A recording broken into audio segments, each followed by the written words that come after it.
Hello everybody. Paragon REIT's first half 23 numbers was quite a disappointment to me, so I reacted by selling away everything and I locked in my profits. In fact, I was quite shocked that I was able to lock in my profits.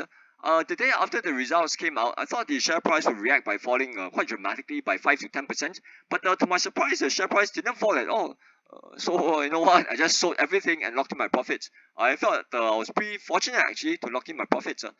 So this is the first half numbers, and it was quite surprising. I was very surprised, first of all, that the DPU was just 2.42 cents. I was expecting something like 2.6 cents.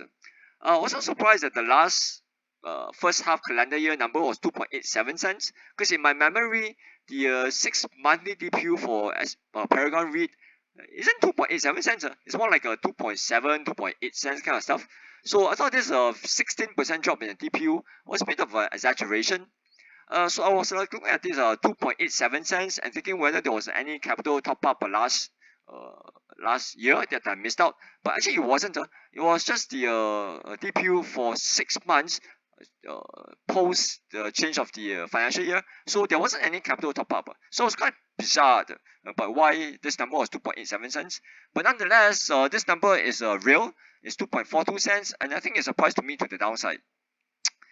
So this was the share price performance. The result came out on the 7th of August.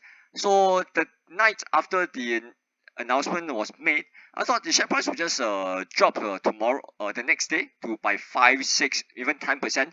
But it surprised me by not changing at all. So you know what? I'm not gonna hang around and wait for the share price to react. So I just sold everything. And I sold everything at 94.5 cents. So this was nonetheless a profit for me, because I bought everything at 93.5 cents and below. I think last year I bought it at 86 cents or something like that. So I think overall the average cost price of my holdings was around mid 89 or 90 cents. So well, it's a decent profit, but I felt well, if you can get out of the profit, I think I shouldn't wait. So I sold everything and locked in my profits.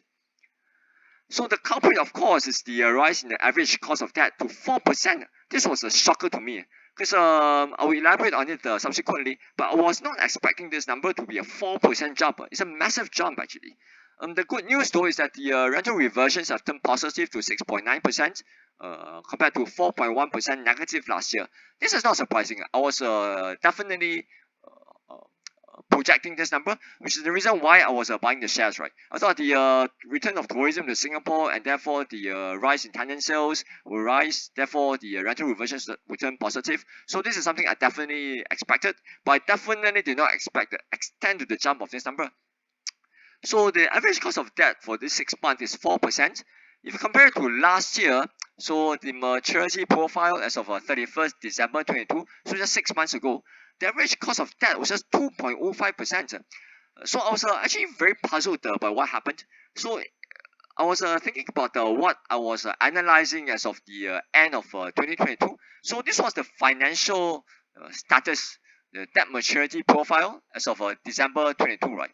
And I was standing at the December 22 looking forward, and I saw that in 2023 they only have 95 million of debt maturing, and the gearing ratio was below 30% with a cost of debt of 2%. I thought, well, if they refi this stuff will probably go up by maybe 2.5% at max or something like that. But nonetheless, it surprised me by the cost of debt jumping to 4%. That just shows me, right, how little I know of the actual realities, and that actually my estimation and my projections were actually completely wrong.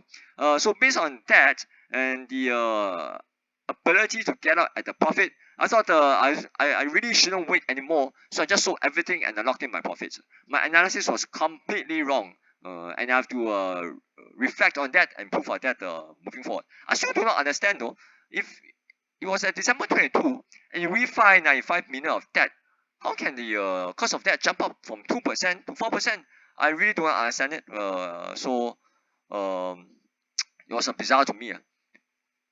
So the valuation wise, it was better than what I expected though. I expected the Singapore assets to hold the valuations, and this was proven correct because the cap rates stayed constant.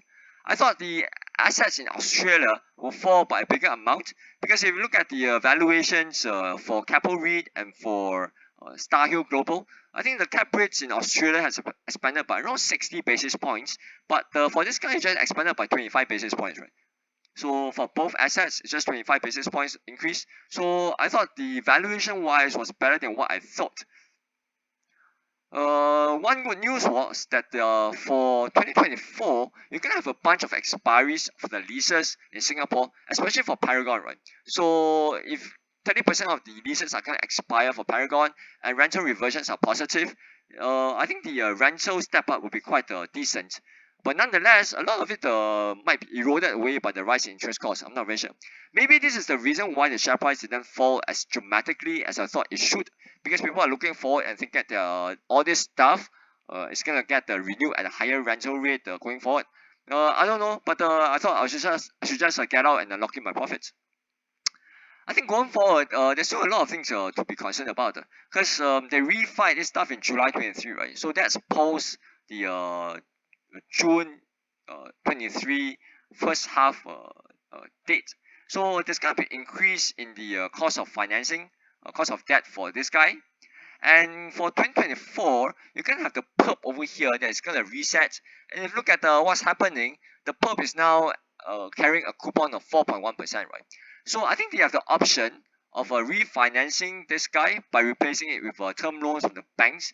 But nonetheless, I think if they do that, the perp, the cost of financing will jump from 4.1% to maybe around 4.6 or 4.7%.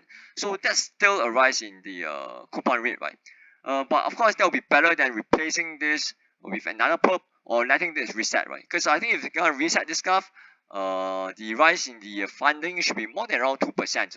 So I think it might be better for them to just replace this stuff with a term loan from banks, albeit at the slightly higher interest cost. But nonetheless, this is still a higher interest cost, right? And if they're gonna refi this stuff, this is still gonna be a higher interest cost, right? And right now the cost of that is around 4.05%. So if they refi this stuff, and refi this stuff, then this stuff is probably gonna rise again. So I think with that in mind, I'm not very comfortable with the position anymore, and therefore I sold everything. So when would I buy this bike?